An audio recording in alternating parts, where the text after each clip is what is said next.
Hello everyone, welcome back to my channel. आप लोगों के सवाल लेकर आई हूँ, जवाब देने की कोशिश करूँगी। तो बने रहिए मेरे साथ एंड तक। वीडियो अच्छी लगे तो लाइक, शेयर एंड सब्सक्राइब।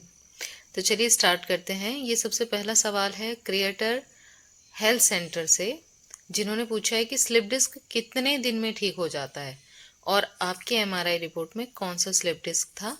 तो देखिए, मैं पहले ये बताती हूँ कि मेरी रिपोर्ट में स्टार्टिंग में क्या था। स्टार्टिंग में मुझे जो था ना, वो L4 L5 में डिस्क बल्ज और L5 S1 में मुझे हर्निएशन हुआ था। ये दूसरी एमआरआई में हो चुका था और ये ज़्यादा डिफरेंस में नहीं हुआ था। जब हो गया मुझे, उसके बाद 5-6 महीने के अंदर अंदर ही जो सेकेंड वाली जो पोजीशन थी L5 S1 में, उसमें हर्निएशन था। अब आते हैं कि इसे ठीक होने में कितना दिन लगता है।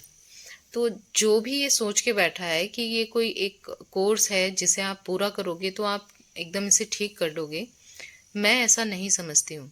सबसे पहले जिन जिन लोग अभी अभी मेरे साथ जुड़े हैं वो लोग नहीं जानते होंगे, अदरवाइज बाकी जो भी मेरे साथ जुड़े हुए हैं वो जानते हैं कि मैं क्या कह रही हूँ। क्योंकि स्लिप डिस्क एक फिजिकल जो मैकेनिकल पार्ट है हमारा, वो डैमेज हुआ है और उसे हमें रेस्ट के द्वारा और प्रिकॉशंस के द्वारा उसको ठीक करना है। मेडिसिन उसमें हेल्प करती हैं और मसाज और सिकाई भी, ठीक है। लेकिन इसका टाइमिंग क्या होगा ठीक होने का, ये डिपेंड करता है कि आप कितने कॉन्शियसली अपने प्रिकॉशंस को फॉलो करते हैं। यानी आगे बैंड नहीं होते, नीचे नहीं झुक बैठते हैं चेयर से नीचे, और कोई भी वजन आप नहीं उठाते हैं, गाड़ी वगैरह नहीं चला रहे हैं, जितना हो सके रेस्ट कर रहे हैं, ना ज़्यादा देर खड़े होते हैं ना ज़्यादा देर बैठते हैं। ये एक जो सीरियस पेशेंट हैं उनके लिए बता रही हूँ। और बाकी जो पेशेंट अभी अभी जो जिनको हुआ है, उनको अगर ये लोग फॉलो करते हैं इन रूल्स को, तो वो बहुत जल्दी ठीक हो सकते हैं। तो ये प्रिकॉशंस का टाइमिंग है, ना कि कोई फिक्स मेडिसिन का टाइम है जिसे आप लोगे और ठीक हो जाएगा। ये क्लियर हो जाना चाहिए जो लोग भी मतलब अभी जुड़े हैं मेरे साथ और वो नहीं जानते हैं कि ये कोई फिक्स कोर्स नहीं है कि आपने गोलियां खाई इतने टाइम तक और आप ठीक हो गए। तो ये पूरा का पूरा डिपेंड करता है आप कितने अच्छे से प्रिकॉशंस करते हैं।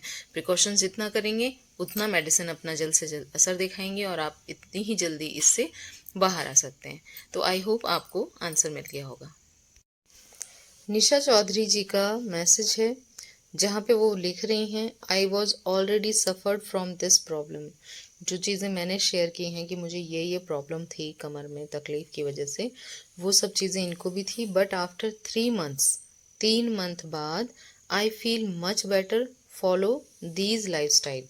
यानी कि जो लाइफ स्टाइल मैं बताती हूँ आप लोगों को, उससे इन्हें 3 मंथ के बाद रिलीफ आना स्टार्ट हुआ और वो अच्छा फील कर रही हैं।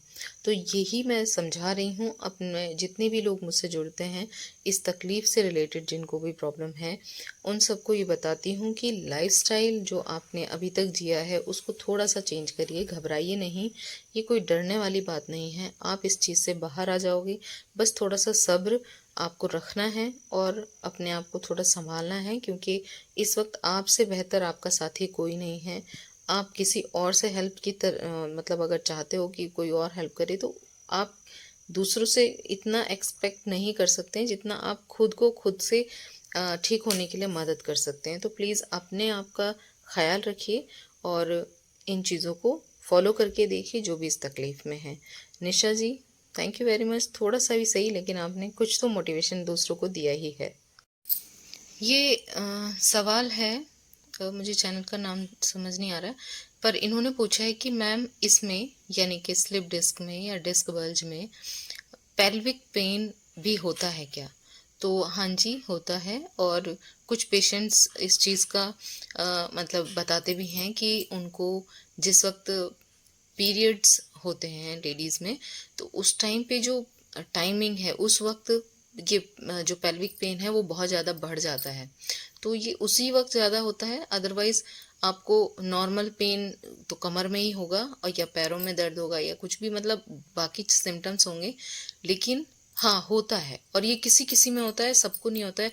इसका भी एक कारण बता देती हूँ। कुछ पेशेंट्स को, इंक्लूडिंग मी, आप लोगों को पता है, मैंने बताया था कि यूरिन कंट्रोल गया था। तो हमारे जितने भी ऑर्गन्स L4 L5 S1 से जहाँ से भी मतलब नर्व्स जारी हैं जिन ऑर्गन्स तक, वो लोग इफ़ेक्ट वहाँ तक इफ़ेक्ट जाता ही जाता है। जब नसें दब रही हैं तो ब्लड का फ्लो ऑर्गन्स में अच्छे से नहीं होता है, तो वहाँ पे भी पेन हो सकता है।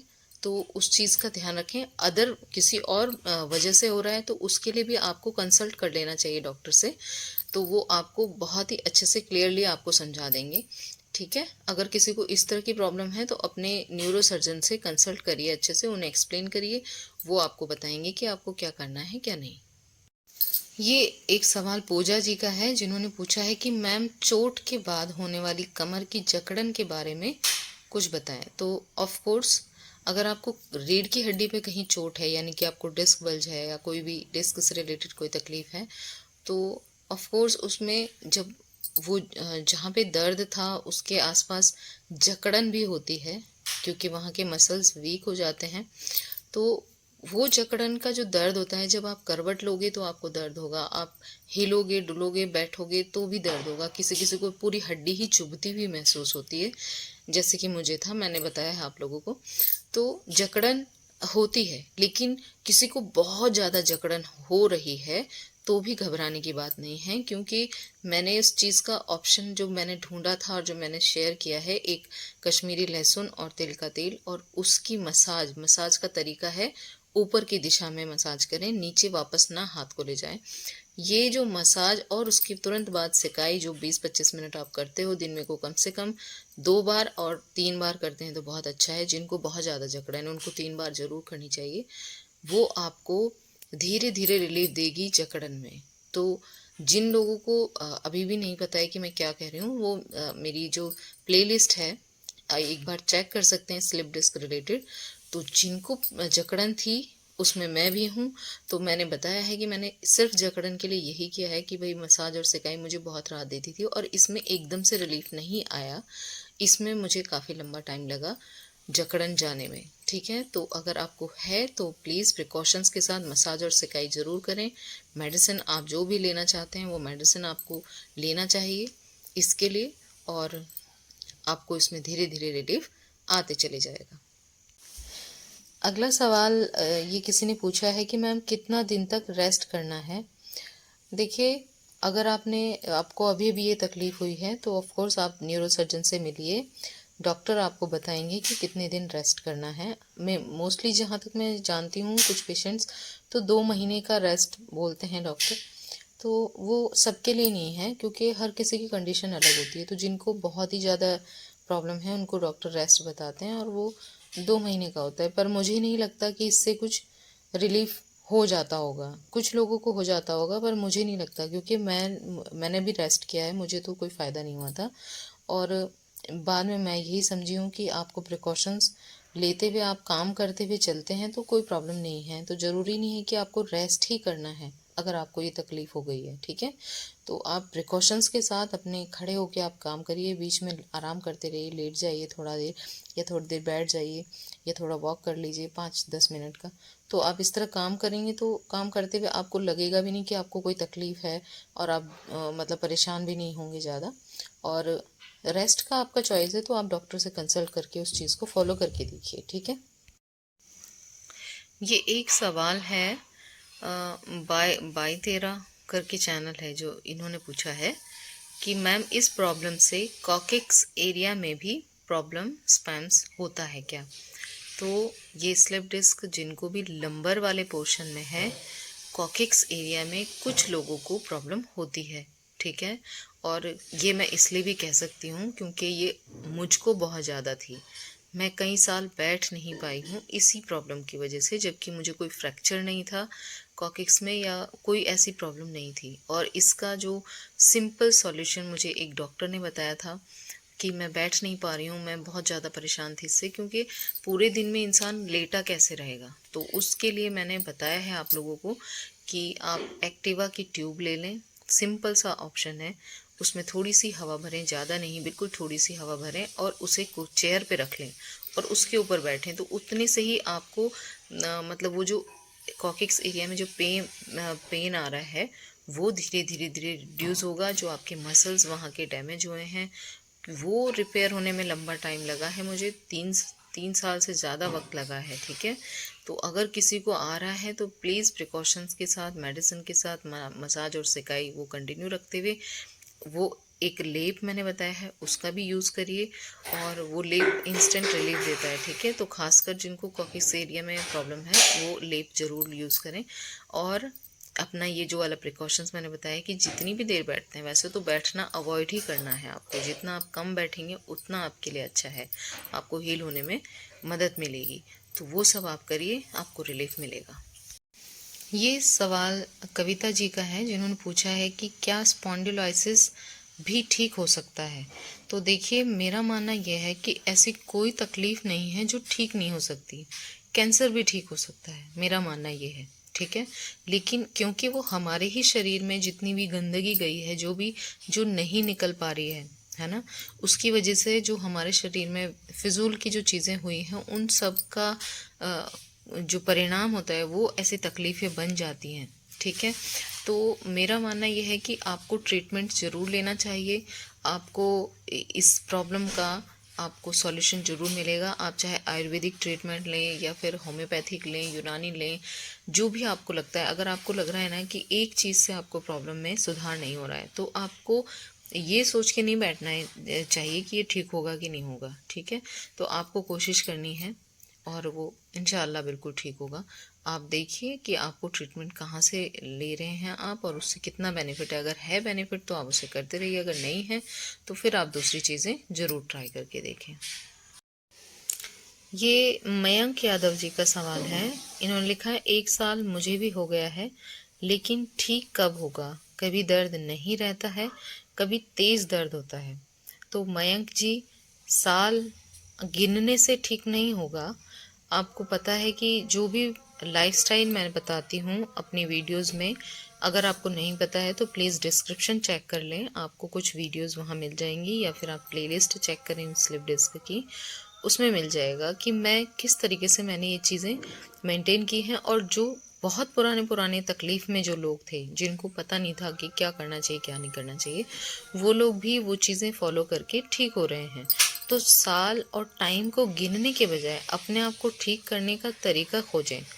आपको मेडिसिन जिससे भी रिलीफ मिले वो लें, साथ में प्रिकॉशंस जो मैंने बताए हैं वो, और डेली लाइफ में कुछ चेंजेस करने पड़ते हैं, ठीक है। तो उन चीज़ों को आपको फॉलो करना है। अगर कुछ चीज़ समझ नहीं भी आ रही है तो प्लीज़ मुझे इंस्टाग्राम पर मैसेज करिए, वहाँ मैं आपको बात करूँगी तो मैं आपको बता सकती हूँ। अदरवाइज़ तो मैंने हर चीज़ शेयर की है। कभी कभी मेरे पास भी वक्त नहीं होता है बात करने का, तो उनके लिए मैं ये कहती हूँ कि थोड़ा सा टाइम लगाकर आप वीडियोस देखिए, आपको समझ आएगा कि मैं क्या कह रही हूँ और कैसे लोग ठीक हो रहे हैं और मैं कैसे ठीक हुई थी, ठीक है। तो उन चीज़ों को फॉलो करिए।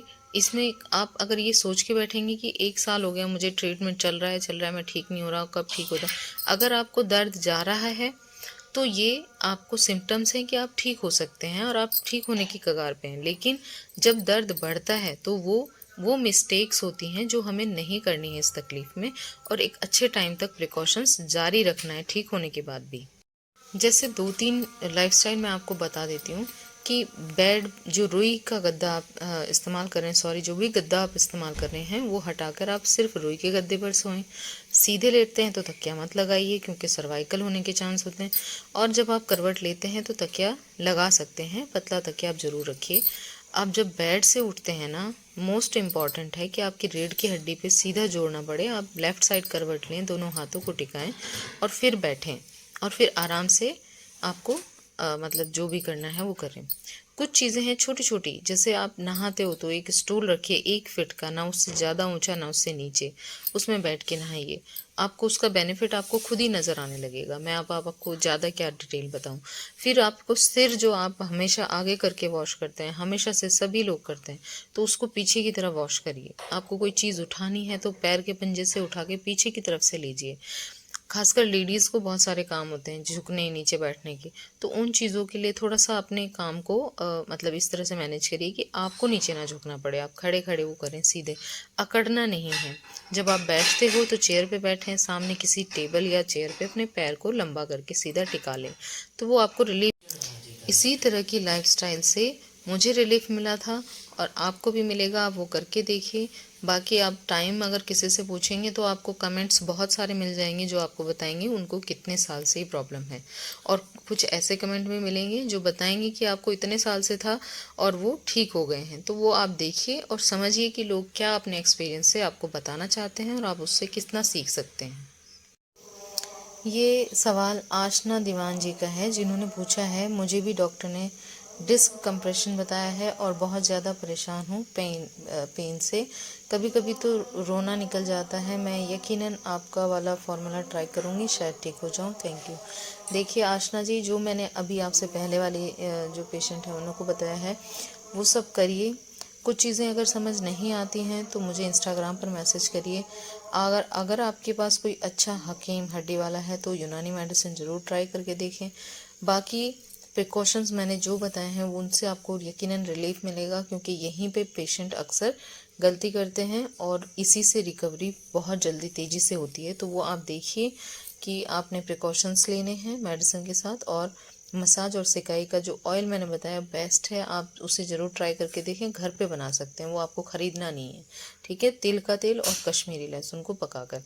मसाज का तरीका भी बताया है, ऊपर की दिशा में करना है जितनी जगह पे आपको दर्द है, तो उससे आपको यकीनन रिलीफ मिलेगा। अभी एक पेशेंट का मैसेज आया था मुझे, फिर मैंने बात की उनसे, तो वो कानपुर के रहने वाले हैं भाई साहब, और उनका कहना यह है कि सिर्फ मेरे जो मैं प्रिकॉशंस बताती हूँ वो तो वो फॉलो कर ही रहे हैं, लेकिन उन्होंने मसाज जो है जैसे तरीके से मैंने बताई है उसी तरीके से की है उन्होंने। जबकि उनका एक पोर्शन जो है एक साइड को झुक गया था, उनका पूरा जो पोर्शन था वो एक साइड को झुक गया था, लेकिन उससे उन्होंने रिकवरी करी है। सिर्फ पता नहीं कुछ दिन हुए हैं उन्होंने बताया। तो उसमें उन्होंने मसाज का जो ऑयल है वो भी अपनी तरफ से बना लिया उन्होंने, कि केरोसिन ऑयल में कुछ और पता नहीं कौन सा तेल मिला के वो बनाया है और उससे उन्होंने मसाज की है। उसी से उनको इतना रिलीफ मिला है, 50% रिलीफ वो कह रहे हैं कि मुझे मिल गया है। लेकिन वो जो तरीके मैं बता रही हूँ उन चीज़ को अप्लाई करिए, जो चीज़ आपको बेनिफिट देती है उसे करते जाइए, ठीक है। तो बाकी चीज़ें जो मैंने बता रखी हैं वो तो प्लीज़ ज़रूर ट्राई करके देख लें। अगर 15 डेज़ में रिलीफ मिलता है तो उसे कंटिन्यू रखिए, ठीक है।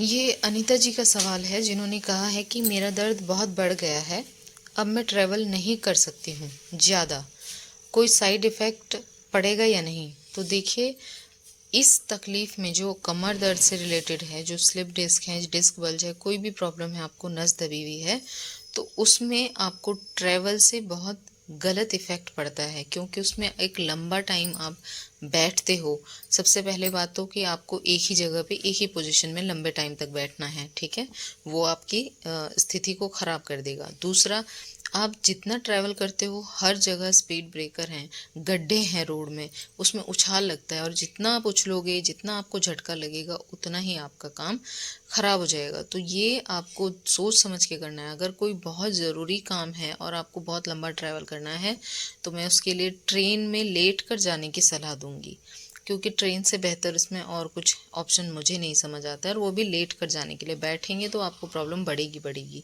तो उस चीज़ का आपको मैंने बता दिया है, क्योंकि ये मेरे पे बीती है, मैं तो वो चीज़ें बताती हूँ आपको कि आप सोच समझ कर ही ट्रैवल करें। अगर आपको कमर से रिलेटेड दर्द कोई है तो आप सोच समझ कर ही ट्रैवल करें, क्योंकि ट्रैवल आपके लिए अच्छा नहीं है। तो वो आप देखिए कि आपको क्या करना है। ये नंदनी जी का मैसेज है, जिन्होंने पूछा है कि मैं गुजरात कच्छ से बात कर रही हूँ। आज ही आपकी वीडियो देखी, बहुत अच्छा लगा। मैं स्लिप डिस्क से परेशान हूँ, बहुत दर्द हो रहा है। मैं आराम भी करती, थोड़ा बहुत काम भी, और मुझे पैरों की भी दिक्कत है। मेरे दोनों पाँव का ऑपरेशन हुआ है, लिगामेंट्स का। छाती का भी दर्द होता है, पाँव की नसों में बहुत दर्द रहता है, परहेज भी करती हूँ। आप कोई सुझाव दें। देखिए, मैंने जो सुझाव दिया, आपको काफ़ी सारी प्रॉब्लम है, तो मैं ये उम्मीद करके चल रही हूँ कि आपने न्यूरो सर्जन को कंसल्ट कर लिया है। अगर अभी तक नहीं किया है तो न्यूरो सर्जन जो डॉक्टर होते हैं उनसे आप मिलें, उन्हें अपनी पूरी प्रॉब्लम बताएं, अपना मेडिकेशन स्टार्ट करें, अपनी एमआरआई कराएं, आपको एक्चुअल प्रॉब्लम पता चल जाएगी। इसके अलावा आपने जो भी प्रिकॉशंस मैंने अभी बताए हैं कि आगे नहीं झुकना है, चेयर से नीचे नहीं बैठना है और कोई भी वज़न नहीं उठाना है, सीढ़ी वगैरह नहीं चढ़नी है। तो इन चीज़ों का थोड़ा सा परहेज अभी से स्टार्ट कर दें, जब तक आपको डॉक्टर कुछ नहीं सुझाव देते हैं, ठीक है। अगर आप ऑलरेडी ये सब कुछ कर चुकी हैं, तब आपको मैं कहूँगी कि आपको इतनी सारी प्रॉब्लम है, आप सीधा मेडिसिन वो ट्राई करके देखें जो मैंने ली थी। आपको वो किसी भी पंसारी की शॉप में मिल जाएंगी, आप पता कर लें, आप अगर आसपास मिल जाएं, या किसी अच्छे हड्डी वाले हकीम से मिलकर, या हड्डी वाले किसी जो यूनानी डॉक्टर होते हैं उनसे कंसल्ट करके आप यूनानी मेडिसिन ट्राई कर सकते हैं। अदरवाइज़ आप होम्योपैथिक या आयुर्वेदिक जो मेडिसिन है वो भी आप ले सकते हैं, लेकिन प्रिकॉशंस आप इन सब के साथ पूरा करिए ईमानदारी से। और ये खाने का भी जो परहेज मैं बताती हूँ, यानी चावल, आलू, खट्टी चीज़ें, ठंडी चीज़ें, बादी वाली चीज़ें बंद करिए। इन सब चीज़ों को करके देखिए, ईमानदारी से 15 डेज़ में आपको चेंजेस नज़र आने लग जाएंगे। अगर आपको नज़र आता है तो इन चीज़ों को स्टिक करिए। साथ में मसाज और सिकाई ज़रूर करिएगा, उसे मत छोड़िएगा। वो आपको पूरी रीढ़ की हड्डी को, वहाँ के मसल्स को, नसों को स्ट्रेंथ देगी, दर्द को खींच लेगी एक तरीके से, तो मदद करेगी, सूजन को हटाएगी। तो वो चीज़ें आप ज़रूर करके देखें। और जिनको बहुत ज़्यादा पेन है उनके लिए मैं एक लेप बताती हूँ, वो ज़रूर करके देखिएगा। ये सारी वीडियोस आपको जो लिंक हैं उनके डिस्क्रिप्शन में मिल जाएंगे, तो वहाँ चेक कर लें, या फिर मुझे इंस्टाग्राम पर मैसेज करिए, वहाँ पर हम बात करेंगे, ठीक है। तो ये सब करके देखिए, घबराइए नहीं, चाहे कितनी भी प्रॉब्लम हो, कुछ ना कुछ सॉल्यूशन ज़रूर है और हो जाता है। अगर आप इस चीज़ पे यकीन करेंगे, अपने आप को मतलब टेंशन में मत रखिए, ठीक है। कोशिश करिए, कोशिश करने से ज़रूर कुछ ना कुछ रास्ता मिल जाता है। तो बस आज के लिए इतना ही। उम्मीद करती हूँ कि ये वीडियो आप लोगों के लिए हेल्पफुल रहे। वीडियो अच्छी लगे तो लाइक ज़रूर कर दें, और जिन लोगों को ये प्रॉब्लम है उन तक शेयर भी ज़रूर कर दें। अपना खूब सारा ख्याल रखिए। मिलते हैं नेक्स्ट वीडियो में।